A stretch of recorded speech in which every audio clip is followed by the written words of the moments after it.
Är det open mic alltså? Är det YouTube? Åh shit! Är det? Faktiskt, får jag höra? Ska på open mic alltså? Open mic! Open mic! Någon rolig? Så mycket mer? G, får höra mig. Ja, nu hör jag mig. G! 1, 2. Tjena Län! Ja! G! Slut blev jag en man. Tog mig från någonstans till någon annanstans och fann min balans. Baby, jag kan se hur du gråter fast dina ögon blir tårar. Jag ber till Gud och jag tackar att för han gör som du orkar. Jag kan se hur själen din lider i tvivel försöker att upprätthålla det du har och det livet du söker. Och varje morgon vaknar du med rädslan i magen. Den rädslan på ut inte har mig kvar i slutet av dagen. Så du ringer mig oavbrutet för du tycker min röst. Du är inte plåster på såren men inte mycket till tröst. När jag är stressad vid telefonen är du intressant. Du har men att jag måste gå jag har inte tid jag tänker på att jag klarar jag har inget liv men älskling jag ska nog lita på dig jag har aldrig velat släppa dig sen första dagen jag såg dig och vi ska kämpa tillsammans för mer alltså snälla låt mig se dig le igen Ja!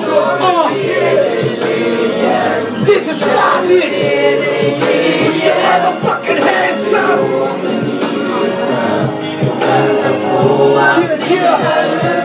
snälla låt mig se dig le igen jag älskar dig så mycket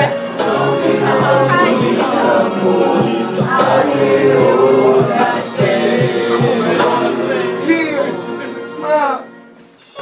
det finns ingen ursäkt för jag beter mig ibland för jag är så självisk www.danishblog.se. Checka in läget. Säg hallå! This is the bitches in the house, man!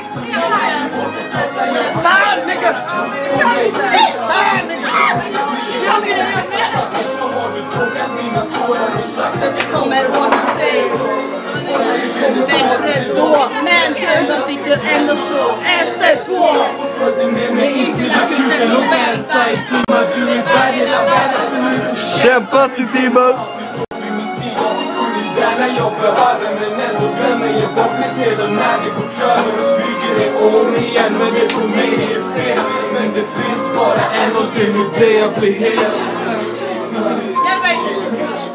jag vill se dig igen jag vill se dig igen jag ser åt en ny värld i väntan på att brista snälla låt mig se dig igen jag älskar dig så mycket ta min hand och lita på att det